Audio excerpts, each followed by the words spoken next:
Good afternoon. It's Anthony Iannarino, and if you're here, it's because you're probably on my mailing list or you know me from thesalesblog.com or right now youtube.com/Iannarino. And this is one of my favorite things to think about, one of my favorite things to talk about, and one of my favorite things to share. And it's something I call intimacy at scale. And I hope that we have leaders here because I think that this is an important thing for you to get your head around sooner rather than later, because the world that we live in has changed so dramatically. We've got things like globalization disrupting businesses, putting enormous pressure on margins. We've got disintermediation, and Amazon is the greatest at disintermediating entire industries, and they found a way to disintermediate everybody yesterday when AWS went down. So if you were here yesterday, you may have struggled a little bit, but we're back and everything's fine here now. And we also have commoditization. So industries now got crowded, and it's much harder for a salesperson to do the work that we need them to do because of the environment we live in. So I'm going to walk you through some concepts, and I want you to think about some of the premises here as you look through this at your own business. The first thing I want to share with you is a concept I call level 4 value creation. For a long time, it was enough for a salesperson to have a good product. And then that wasn't enough anymore, so we leaped to a higher level of value, and it was better for the salesperson to have a product and also have a good experience, so that's support and service and solutions. And then for about the last 30 or 40 years, we've been selling business outcomes. So we've been proving that we have an ROI. We've got a spreadsheet. Our competitors have a spreadsheet. The purchasing person, decision makers have a spreadsheet. So when all things are equal, what they do is they look at the price line and they go with what they believe to be the best deal, even though it may not be the greatest value. But what I've noticed is that there's another level of value available to us, and it's called level 4.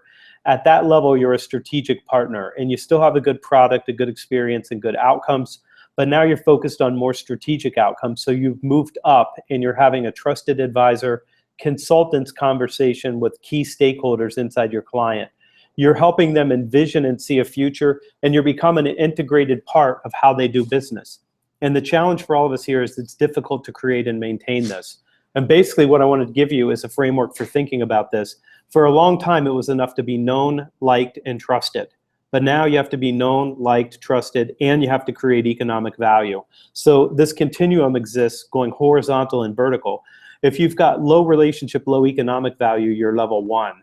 If you move up and you say, I've got greater economic value, you might be a preferred vendor, you could get to level 3. But the place that we're trying to get our teams to play for is level 4, which is strategic, proactive, trusted advisor.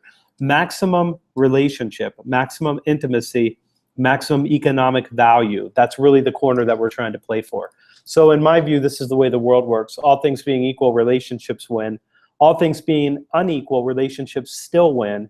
And your job in sales is to make all things unequal by creating a preference for you, for your company, and for your solution. That's what we're trying to do. So how do we do that? I want to start by telling you about a sociologist and anthropologist in England named Robin Dunbar. And Dunbar spends his time with monkeys. And some of you are thinking, well, that sounds a lot like my job. I spend a lot of my time with monkeys too. But these are actual monkeys.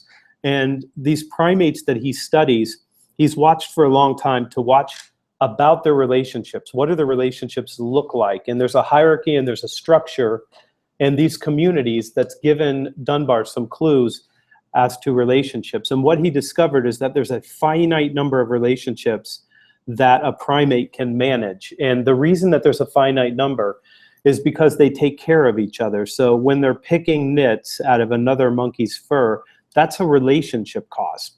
And there's only so much of that work that you can do because you have limited time, you have limited resources, and so the relationships are finite. There's only a certain number that you can manage. Dunbar has looked at this for humans and determined that you can manage somewhere around 150 relationships. And some people can be good enough to maybe get to 225, and some people would struggle to get to 50, but on the average, it's about 150 relationships. So this is all of your relationships in life, which means your business relationships, your personal relationships, everything goes into this bucket. And then you've got a finite number. Because the number of folds in your neocortex, the way that your brain is designed, right now it's limiting. I have opinions on why that's no longer going to be true in the future, and I'll share some of that. But basically, because you have a finite number of relationships and you have a finite amount of time, time being your only finite non-renewable resource, you've got to make really good decisions about what you do with that time. And when our grandparents were alive, it was very easy to decide what to do with your time because you went to work and you did the same thing every day. And our parents, who grew up mostly in the industrial age, they knew exactly what to do with their time. The world wasn't very complicated or complex, at least not like it is now. But now for us, what Peter Drucker called knowledge workers, one of the hardest parts about doing our job is understanding what our job is and what we're supposed to be doing. And so far, I've done pretty exhaustive research, and it turns out that most of us think that our job is email. Even though we don't get paid for doing email, we get paid for outcomes. There's a great book you can read by Eugene O'Kelly, who was the CEO and chairman of KPMG before he died of glioblastoma cancer. And what happened when he was diagnosed, he went to his family and said, I don't think that there's any reason to fight this because I don't think that it's something that can be overcome. So I want to use the 6 months I have left to wind down my relationships. Those are the words that he used. He wanted to wind down his relationships. So he sat down and he made concentric circles to capture his relationships. And you could see in the immediate center is his wife, and then his children, and then immediate family members, then longtime friends, and then close business associates, and then people he's had some experience with and the outside. And what O'Kelly did was he started at the outside and he decided I'll wind down all the relationships on the outside and work my way to the middle. And that would leave the rest of my time with my children and wife. And about halfway through that experiment, he decided I did this entirely the wrong way. I should have just spent all the time with these people here in the middle of this. And this is one way to think about your relationships. And I think you should think about your commercial relationships this way too. Commercial relationships are finite. There's only so many a human being can manage. Although we can leverage technology and coach people to create intimacy at scale, but I do think that you need to look at this and say, what are the most important sets of clients that I have to work with? Who are the most important contacts for me to maintain?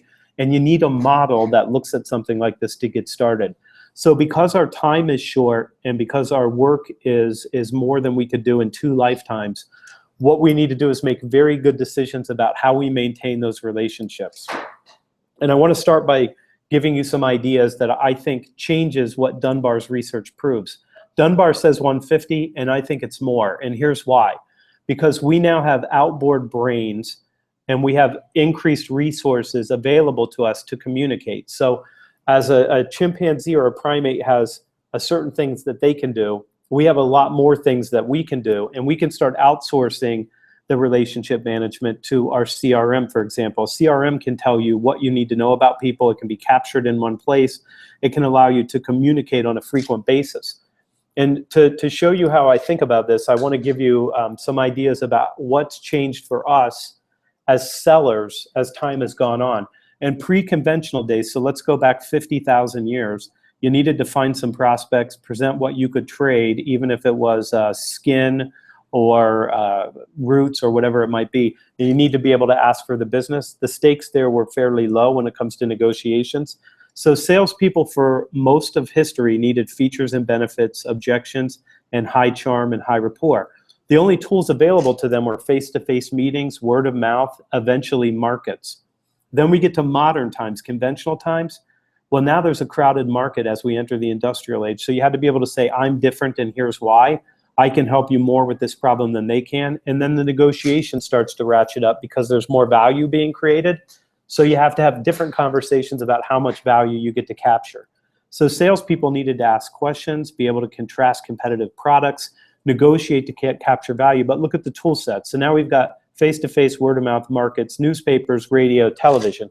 So as we enter the modern age, we start to have more tools available to communicate with our customers and to try to create a sense of intimacy at scale. And intimacy is I know you and you know me, we know each other.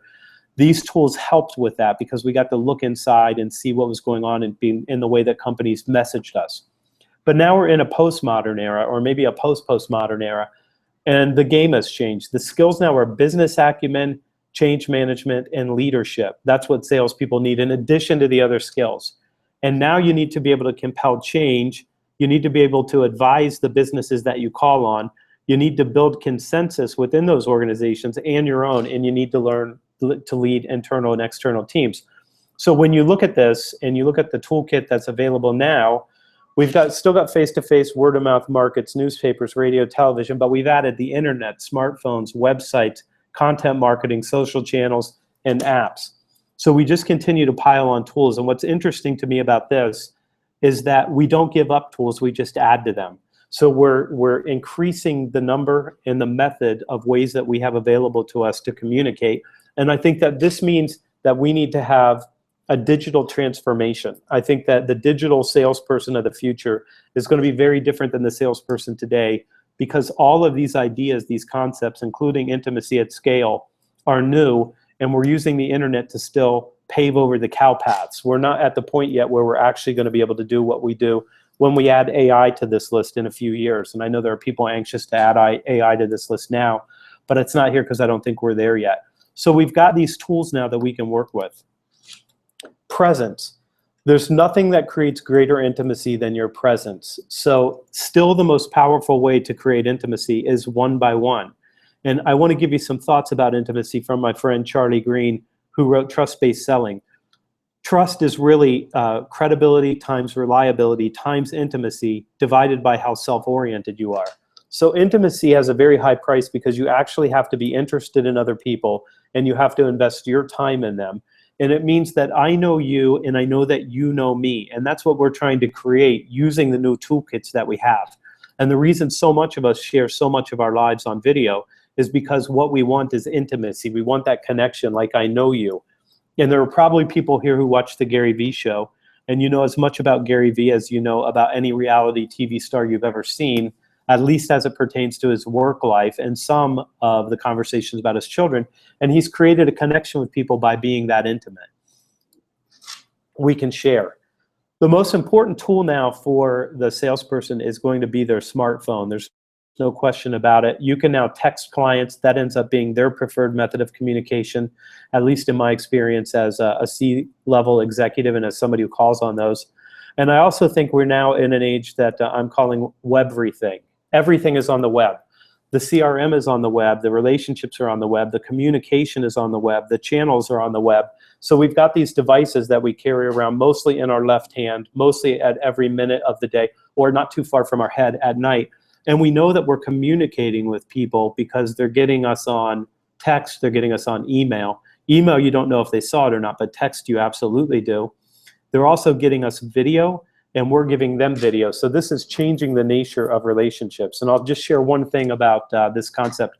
I have clients right now in other countries who won't talk to me unless we're on Skype because they want the intimacy of us being able to look into each other's eyes and have a conversation face to face.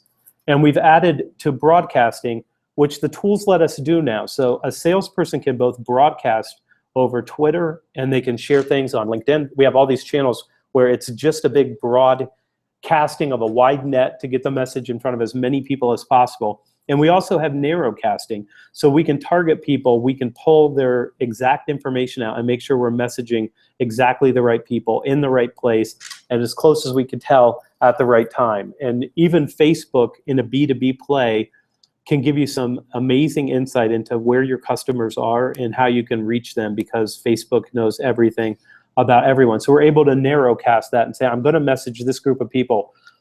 And I want you to understand what I'm saying is that I have a specific message that's going to resonate with a specific group of people. And now I have different tools available to me to create that kind of intimacy, to say, I know that you care about this, so I can make sure that you get this idea. There's a couple other things that we have to think about. What's most important for most of us in B2B sales right now is nurturing the relationships that we need ahead of time. And that means we're developing a message of value and we're creating value for them before we claim any. So this idea of messaging now has become critically important. And most salespeople need to be coached to do more with their messaging. And I'm going to show you a framework for you to think about that. And the message has to be about increased value. What do we do that will help you overcome your current business challenges or take advantage of current opportunities or whatever it might be to move your business forward? So what I would tell you, salespeople predominantly need to communicate, and what they're mostly unable to communicate and what marketing has mostly left unaddressed for them is I need to make the case for change before that change is necessary. So when we're talking about nurturing accounts, what we're talking about is messaging people why they should change. And the way that I tend to look at this is through a lens that I call dissonance. Most of your buyers have no idea what they're doing. They're struggling to make sense of the environment that they're in. They're struggling to make sense of why they have trouble getting the outcomes that they need. And there's a great article in this month's Harvard Business Review by Nick Toman and Brent Adamson and Christina Cortez, I believe, from CEB about just how confused the buyer is. So we've heard all this stuff about buyers being 75% through their buying process. It turns out they're not, and all they're getting is more information. They're not getting insight, and they're not getting a prescriptive idea of about what change means for them. And I will tell you the difference between information and wisdom is stark on the internet. You can go out to WebMD and put your own symptoms in, and you can diagnose yourself. I did that. I showed up at my doctor's office and told him that I had ovarian cancer, and he insisted that I was wrong. And that's the kind of information you get from the internet. It's information, but it's not in context, and it's not wisdom. For that, you need human beings to help explain the dissonance to you. So let me walk you through some thinking about this. I think of this as the routine maintenance of what we do to maintain intimacy at scale or create it. And so there are certain things that we have to do with our limited time, our limited energy, and our limited resources. And I'm going to just give you one framework that you can play with, maybe over like the next 8 or 9 minutes, and then we'll use the rest of the time for questions and answers if you have any. So I think it's important to call on your dream clients, and it's important to nurture those relationships before you need them. So a dream client for me is someone that you can create breathtaking, earth-shattering, jaw-dropping value for, and who's going to allow you to capture some of that value. And by that I mean they're going to let you have the margin that you need to deliver the outcomes. And a lot of salespeople need to be coached to nurture these relationships and to create intimacy with 60 or 100 prospective clients at one time, because what they tend to do, these are challenging accounts to win because they have somebody sitting in your chair right now. They're already spending money. They've got deep relationships, and something has to happen before you get a shot. But the best time to plant a tree was 100 years ago. The second best time is today. So they need to be coached to start down some plan to say, when this person becomes dissatisfied or they're confused, I'm going to be there and I'm going to help them work out what we need to do to get them better results. Here's what the plan looks like for me. This is the way I think of it. I think about 4 quarters, and I think about starting with an introduction, or what I would call an indoctrination letter. I want to explain to people, here's the world that you live in now, and this is why it's difficult, and this is why it's confusing, and this is why you might think about changing if you are. And then I'm probably going to ask for a meeting, specifically because I'm an old school guy, and I like to pick up the phone and call people and ask them for what I need. And I think it's the right thing to do if you're trying to help people. But I know some people here on Digital Growth Con won't agree with that and think that there's a better way to do it. But for me, the phone is still the fastest. And then I want to start nurturing these relationships with particular content. And so I want to show you what the particular content looks like in my world. The first thing salespeople have to be coached to message is, why must I change? And that's the question that the buyer's asking. The buyer's asking, why do I have to change at all? What do I get for my time? And we're building a case to say, the status quo is no longer tenable for you. It's going to go away. You're going to have to do something different. You need to start walking down this path now. What happens when salespeople send this is mostly clients think they're trying to sell me something. And mostly we are trying to sell them something. But we're also trying to help them get better results. So the second piece of this is proof providers. And proof providers are things outside of our content. So these are things that we say, I'm not telling you this, the Wall Street Journal is, and the New York Times is, and Gallup is. And we start piling on the proof to say, listen, this isn't us. There's a consensus building around this idea and this change.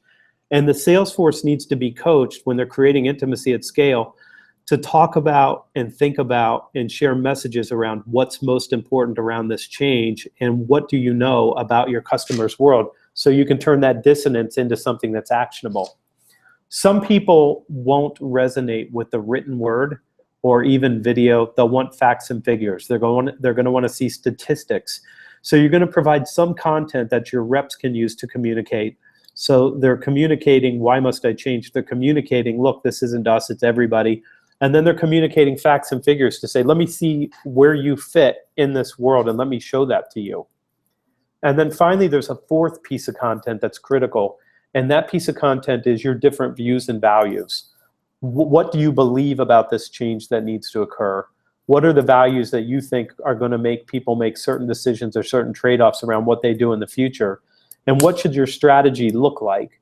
And that's a very, very different rep than the rep that sold in the last, let's call it the last 15 years. This is a different salesperson. This salesperson now is a change agent. And to be a change agent, all things being equal, relationships win. All things being unequal, relationships still win. You need to have the kind of relationship that allows you to be the trusted advisor and to sit in that top right quadrant, I call level 4. And that means you have to have deep chops. And if you're a leader, it means you have to prepare your people to have these deep chops so they can have this kind of a conversation over the course of a year. And in my experience, it can take longer than that for you to develop a dream client into a real client. And then I'm going to show you how this might play out for you. You might use email to send an indoctrination letter. And then you might have another group, Group A and Group B. And then Group A, you might send the indoctrination the next week. And so you're messaging now, 15 people in this week. Now I'm at 30 people in this week. And then I might make phone calls or text messages or send a LinkedIn email if that's your thing, if that's what you like better, whatever the strategy is. And I'm going to send something as a follow-up to say, I sent you this, and I want to make sure you got it, and I'd like to have a conversation about it. And then as you move forward, week 3, you're going to give an indoctrination email, you're going to make a phone call, and then you're going to send something of value. And I don't know what it is. It could be a video. It could be a case study. It could be a white paper. It could be a Harvard Business Review article that you make copies of, you highlight it, you write your notes on it, and you send it to these people to say, these are the most important ideas for you to be thinking about because your world is continuing to change, and at some point you're going to want to do something different, and I'd like to be the person that you think of. Most of this nurture work is no ask, and what I've done in this is I've separated this so you can see the phone call is probably an ask, but a lot of things here, I'm trying to make a deposit in the relationship to create intimacy. So I'm telling you, this is what we see. I'm telling you, this is why we think you should change. I'm telling you, I'd love to chat with you because I want you to think of me and I want to know you should something happen. Week 4, maybe you're going out, you're doing a LinkedIn email, and you're sending somebody to a blog post to say, listen, these are the kinds of things that matter to people in your world. And what I want to do is I want to start feeding them content all the time that they say, wait a second, I know this guy. I know Nick from Sales for Life. Nick's the one that sends me all these big ideas about strategic things that we should be thinking of. You know, we probably ought to have him come in and talk about this challenge. This is what we're trying to build over time with the intimacy from a prospecting level. This isn't a retention plan. This is a prospecting plan because I wanted to give you something tangible and physical that you could actually see.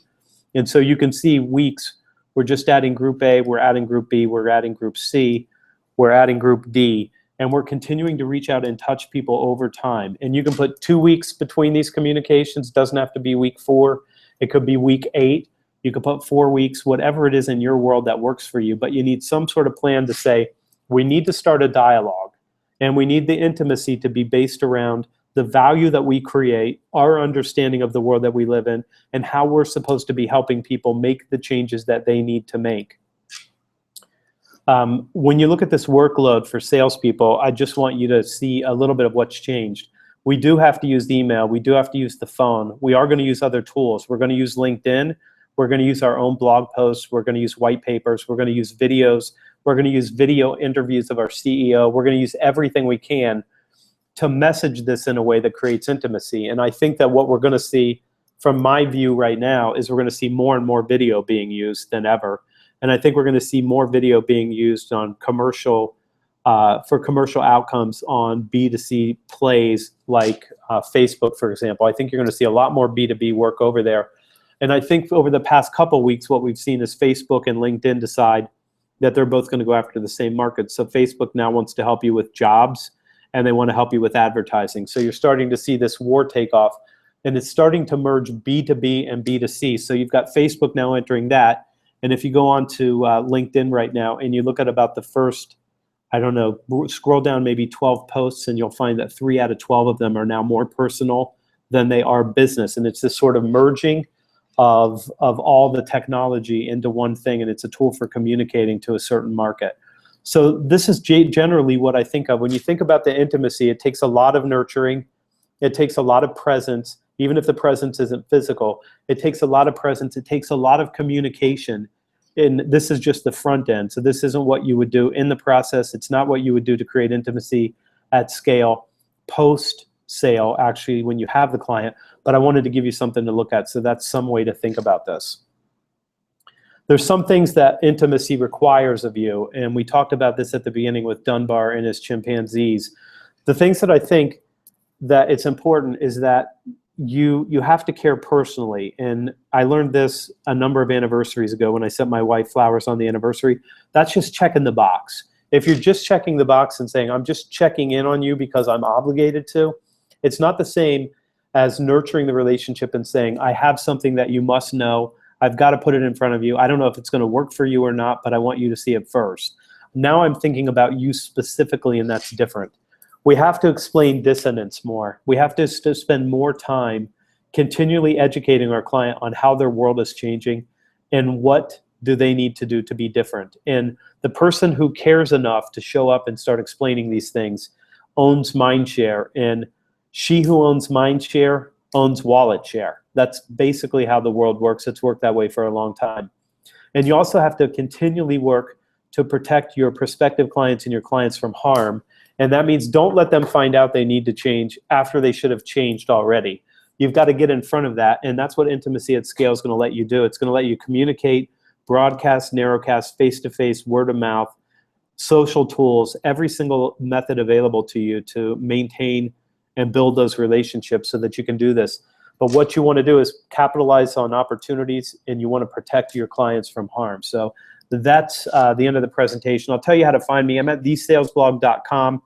Or if you text value, the word value, to 44144, you can receive my Sunday newsletter. And we left some time for questions here.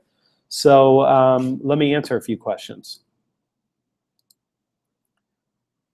And I'm going to pull these up right now. And here we go. How should a salesperson decide how intimate, personalized their messaging should be with different leads, for example, inbound versus outbound?